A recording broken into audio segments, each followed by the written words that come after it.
School is the light house of the society.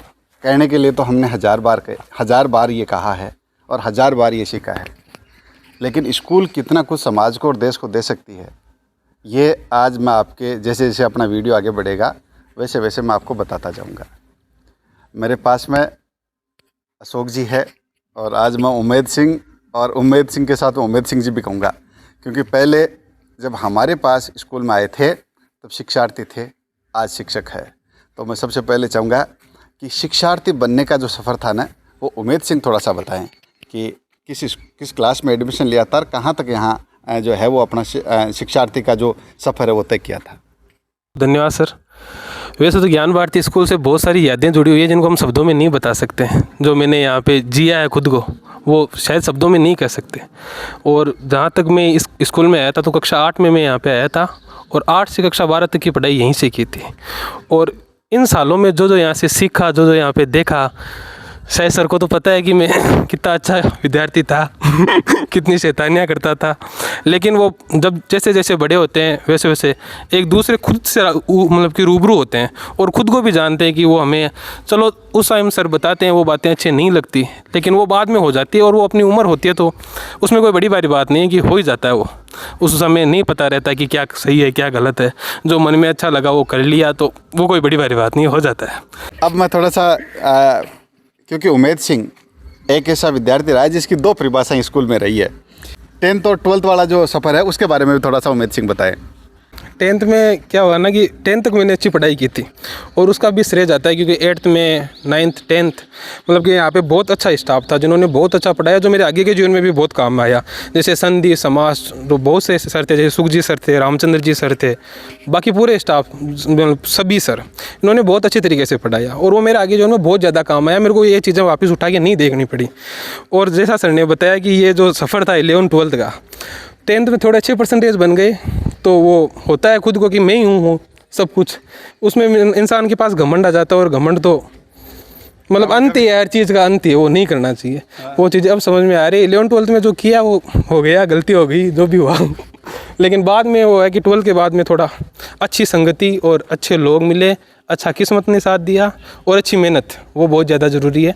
उसके साथ आज अच्छा है सब कुछ। 12th वास्तव में उम्मेद सिंह ने बहुत अच्छी बात बताई कि सर ये जो सफ़र था मैंने 12th तक जी लिया और उसके बाद में मेरे में इम्प्रूवमेंट ही इम्प्रूवमेंट आता गया। आज बताते हुए बड़ा हर्ष है।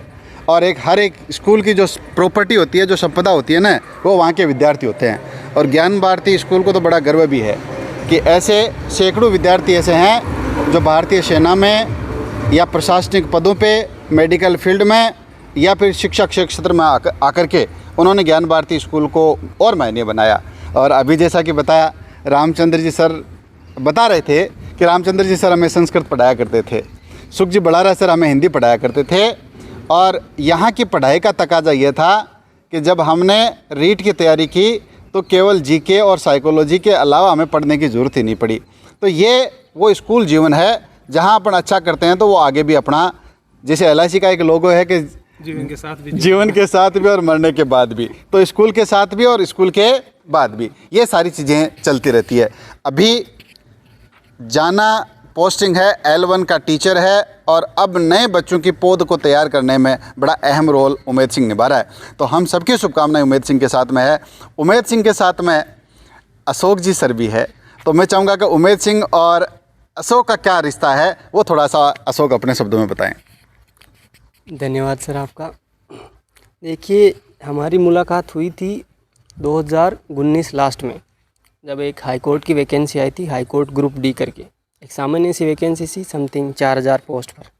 तो कोचिंग में ये मुझे मिला, तो उससे हमारी बॉन्डिंग हुई, ठीक ठाक था पढ़ने में भी। तो ऐसे ऐसे करके हम बीच में फिर लॉकडाउन आ गया, उसके चलते मैं गांव चला गया वापस। वैसे मेरा गांव सुजानगढ़ है, यहाँ तो कोचिंग के सिलसिले में आया था मैं। तो उसने फिर लॉकडाउन में हम दोनों ने ऐसे ही, अनय आशीष ने एक दिन कॉल किया कि यार BSTC का फॉर्म लगा देते हैं, लगा दिया। फिर मैंने इसको कॉल किया कि यार उसको एग्ज़ाम भी देने हैं, तो ये क्या चलते हैं। फिर कोई इरादा नहीं था हमारा BSTC करने का। एग्ज़ाम देने गए, वो ग्रुप डी में हमने पढ़ रखा था इतना सफिशिएंट कि ये आराम से निकाल दिया। तो हम दोनों ने नागौर एग्ज़ाम दिया, रिज़ल्ट आया तो अच्छे नंबर थे। फिर इन हमारी बात हुई काउंसलिंग के बारे में, तो इसने बताया कि यार यहीं कुचामन से कर लेते हैं हम BSTC। तो इसके बताए अकॉर्डिंग हमने कॉलेज चूज़ किया, अच्छे नंबर थे और प्रथम कॉलेज हमें मिल गया। जिसके बाद उन 2 सालों में हमने अपनी पढ़ाई को कंटिन्यू रखा और होते होते मेरा वो वैकेंसी तो नहीं हो पाई, लेकिन हाई कोर्ट ग्रुप डी वो तो कैंसिल हो गई थी शायद। उसके बाद LDC का एग्ज़ाम हुआ मेरा, जिसमें एग्ज़ाम भी क्रैक कर लिया था मैंने और टाइपिंग चल रही थी मेरी। तो टाइपिंग के दौरान ही न्यूज़ आती है कि वो एग्ज़ाम रद्द कर दिया गया है। वो एग्ज़ाम रद्द होने के जस्ट 1.5 महीने बाद हमारा रीट प्री का एग्ज़ाम। तो इसने बोला यार ऐसे बैठना तो नहीं है। हमने शुरू कर दी फिर रीट की तैयारी। उन 1.5 महीने में अच्छे से पढ़ के रीट प्री क्लियर कर लिया। 120 नंबर थे और 119 इसके थे। उस टाइम अच्छा स्कोर था हम दोनों का। तो वो हमें उस टाइम पढ़ते वक्त दिक्कत इस चीज़ की थी कि बस कैसे तैसे करके हम प्री निकाल दें, क्योंकि मेंस का 80% पोर्शन हमने पहले से पढ़ रखा था। सिलेबस ही इस तरह का था उसका। तो वो निकलने के बाद हमने आराम से, हमारा ग्रुप था, एक और है हमारे साथ सहपाठी रहा है हेमराज मीणा जो सांबर से हैं, अच्छी बॉन्डिंग थी हमारी। ग्रुप इतना शानदार कि मतलब एक क्वेश्चन की खाल उधेड़ के रख दें हम। मतलब एक के क्वेश्चन पर हम जितने गहराई में घुस जाते थे कि यार ये क्यों हुआ। मतलब मार्केट में कोई ऑब्जेक्टिव बुक नहीं थी जो हमने नहीं पढ़ी हो। कुछ हमने बुक स्टोर पे जाते थे, उसको ये बोलते थे कि भैया ऐसी बुक दे कि रात रात में पढ़ के पूरी कर दें। तो अच्छा रहा। फिर जब रिज़ल्ट आता है तो मतलब आप ये मानो ये मेरे बारे में इतने ज़्यादा आश्वस्त थे कि यार तेरा नहीं होगा तो हमारा कैसे होगा, हम लोगों का कैसे होगा। मतलब मजाक मजाक में मुझे कर्नल जेम्स टॉड कहा करते थे ये लोग। मैं ये बात तो नहीं बोलनी चाहिए, वो अपने मुंह अपनी बड़ाई हो गई, लेकिन ये कहते थे। आज भी इसके मोबाइल में मेरा contact number colonel James Todd के नाम से सेव है। तो ऐसे करके फिर रिजल्ट आता है बढ़िया, हमें मन मर्जी के अकॉर्डिंग पहली चॉइस की स्कूल मिल गई। बाकी हमारे गुरुजनों जो भी शुभ चिंतक हैं, आपसे आज पहली बार रूबरू हुए, लेकिन अच्छा लगा मिलकर। आप भी इसके अध्यापक रहे हैं, तो जो भी शुभ चिंतक उनका बहुत बहुत धन्यवाद। इतनी सी उम्र में आज महज हम सब 19-20 या लास्ट 22 साल के, मान लो 22 के तो हैं ही नहीं हम तीनों, इस उम्र में आज 2 एग्ज़ाम पहले से निकाल बैठे हैं और रीट लेवल 1 में सेलेक्टेड हैं। जो बड़े बुजुर्ग कहते हैं कि अच्छी संगत चुनो, इसका एवरेस्ट एग्जाम्पल अशोक जी है। उमेद सिंह जब यहाँ से गया था तो 12th में 66.40 थे और एक पहचान बना चुका था कि भाई ओ जो है ना वो टावर बिगड़ गया है। ऐसी पहचान से निकल करके अच्छी संगत का तकाजा ये रहा कि 2018 में 2019 में 12th करता है। उसके 1 साल के बाद में एयरफोर्स को क्रैक कर जाता है। उसके 2 साल बाद में BSTC करके और तुरंत उसके बाद में L1 में गवर्नमेंट जॉब को क्रैक कर जाता है। तो इसके साथ में एक बड़ी प्रेरणा पुंज ये भी काम करता है कि आप अपनों पे विश्वास रखें। अभी जब कह रहा था, संस्मरण सुना रहा था, तो कह रहा था सर आपने मेरे को यहाँ टंकी के पास रोक दिया था जब सारे बच्चे क्लास में, तो तू यहाँ क्यों घूम रहा है। आपने मेरे पापा के पास भी एक बार कॉल कर दिया था और पापा से मेरे को खूब फटकार दिलाई थी। ये आज इसलिए कह रहा है क्योंकि उमेद सिंह जब खुद टीचर है तो कह रहा है कि सर उस दिन के सारे उलाने सही थे, हमें उस दिन वो बड़ा ख़राब लगता था। आज जब उन चीज़ों को याद करते हैं तो बड़ा अच्छा लगता है। तो अच्छी संगत चुनने का तकाजा ये है कि उमेद सिंह जो 66.40 लेकर निकला था, आज एयरफोर्स में लगा, उसके बाद में L1 में लगा और अपना जिस क्षेत्र में भी जा रहा है अच्छा कर रहा है। मैं चाहूँगा कि थोड़ा सा उमेद सिंह के पास अपन जाए और उमेद सिंह अपने स्कूल के दिन कितने महत्वपूर्ण होते हैं, स्कूल जीवन में कितना महत्व डालती है, कितना जो है वो महत्वपूर्ण होती है, वो थोड़ा सा उमेद सिंह अपने शब्दों में बताएं। ये तो मैंने पहले ही कहा था कि शब्दों में बताया ही नहीं जा सकता जो यहाँ पे जिया है। पर यह है कि अब जब आगे जाके देखते हैं कि क्या किया है, क्या पाया है, कि तो सबसे ज़्यादा जो चीज़ें याद आती है वो स्कूल की आती है कि वहाँ पे वो किया था, वहाँ पे वो किया था। अभी हम साथ आ रहे थे तो मैंने बताया था इसको कि हम यहाँ से आते थे, यहाँ से ऐसा करते थे, यहाँ पे हमारी क्लास लगती थी। मतलब हर चीज़ मेरे को याद है। शायद यहाँ पे हम बैठते थे, यहाँ पे टेस्ट होता था। जो मेरे को सबसे ज़्यादा याद है वो शायद यही याद है कि मैं इस स्कूल का विद्यार्थी था, यहाँ पर मैंने क्या क्या किया था। और शायद हर कमरे में जहाँ पर मैं पढ़ा था वो मेरे को आज भी जगह याद है। मैं यहाँ पर बैठता था, यहाँ पे मैंने ऐसा किया है, यहाँ पे मैंने ये किया, वो मेरे को ऐसे याद है जैसे मैं उसी काल में वापस चला गया हूँ और वो चीज़ें वापस जी रहा हूँ। जैसे मैं यहाँ पे अभी आया, आके ऊपर की कक्षाओं में गया, यहाँ पे हमारे 11th और 12th की कक्षा लगती थी, तो बहुत अच्छा लगता है। अब देखते हैं तो चीज़ें होती है, मतलब कुछ चीज़ें अपने हाथ में नहीं होती है, जो नहीं हम नहीं कर सकते। कुछ मतलब कि डेस्टिनी ऐसे प्लान करती है कि हमें ऐसा करना है। कुछ चीज़ें हमारे उस समय लगता है यार ये आज मिल जाए, इससे ज़्यादा ज़रूरी कुछ नहीं है, पर आगे समझ में आता है कि वो चीज़ उतनी ज़रूरी नहीं थी, हमें जिस टाइम उसकी इतनी ज़रूरत थी। चलो हम मान लेते हैं कि ये मेरे को अभी मिल जाए, पर वो इसलिए नहीं मिलती, या भगवान इसलिए दूर कर देते हैं उन चीज़ों से हमें, ताकि हम कुछ बड़ा प्राप्त कर सकें। तो जो भी हो, मतलब कि हमें प्रेजेंट में जीना चाहिए। हम भविष्य की कल्पनाएं बहुत ज़्यादा कर लेते हैं या पास्ट के बारे में रोने लग जाते हैं कि ऐसा हो गया, ऐसा हो गया। वापस हमें जीना, अगर हमें कुछ करना है तो मेरा मानना है कि हमें प्रेजेंट में जीना पड़ेगा, क्योंकि प्रेजेंट में ही हम जीते हैं, और उसी के अनुसार अगर मैं आज मेहनत करूँगा तो कल मेरा भविष्य अपने आप बन जाएगा। बाकी हम पास्ट में या फ्यूचर की ज़्यादा नहीं सोचनी चाहिए, प्रेजेंट में जीना चाहिए, सब कुछ अच्छा होता है। अब आज हो सकता है कि आज से 4 साल बाद में मतलब मैं इस जगह को याद करूंगा कि सर ने हमसे बात की थी। हो सकता है कि उससे अच्छा कोई पल नहीं होगा, लेकिन अभी मेरे लिए कि यार मैं 8th में था या 9th में था, 8th 9th में वो पीरियड बहुत अच्छा लगता है। बस यही चीज़ें हैं। एक जब उमैद कह रहा था, तो एक शिक्षक के जीवन में हज़ारों विद्यार्थी आते हैं, लेकिन कुछ विद्यार्थियों के चेहरे ऐसे होते हैं जो उसके लिए एक सदाबहार धारणा बन जाती है।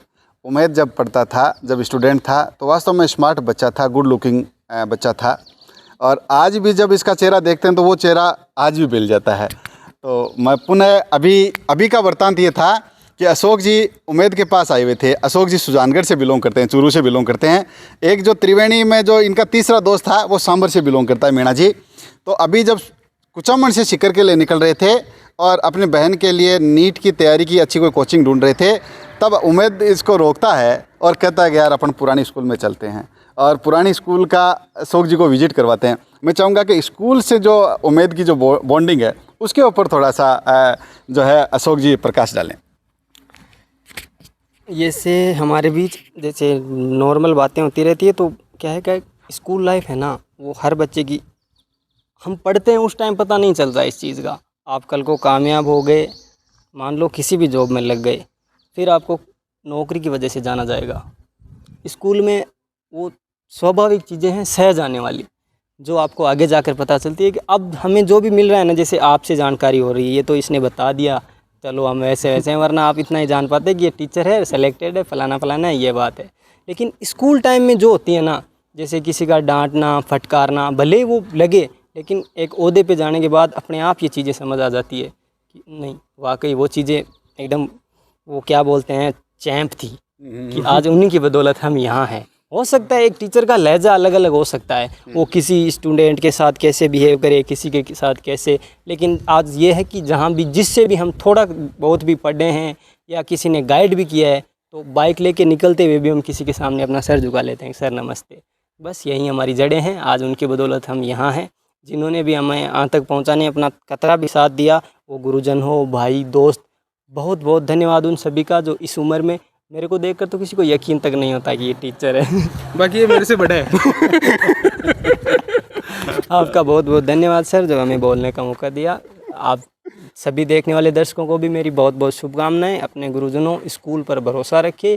कोई भी टीचर या बुरा नहीं होता, हर टीचर यही चाहता है कि उसका हर एक विद्यार्थी कामयाब हो, सफलता की सीढ़ियाँ प्राप्त करे अपने जीवन में। और इसी के साथ धन्यवाद sir. Thank you. Umaid government job लगने के बाद में एक बार आया था, और अभी फिर से अपने दोस्त को स्कूल दिखाने के लिए आया। उमैद ने स्कूल में आकर के स्कूल की साख को बढ़ाया, और पुनः मेरा तो सभी जो विद्यार्थी जो रहे हैं उन सब से कहना है कि अपनी अपने स्कूल से जुड़े रहे। उन टीचर्स को न भूलें जिन्होंने आपको ककहरा सिखाया था, जिन्होंने आपको संधियाँ सिखाई थी, जिन्होंने आपको टेन सिखाया था। यदि आप आगे बढ़ते हैं तो उसमें उनका ऋण माने और ऋण होने की कोशिश करें, उनसे मिले। थैंक यू, आप आए। अशोक जी, आपका बहुत बहुत धन्यवाद। Have a nice day.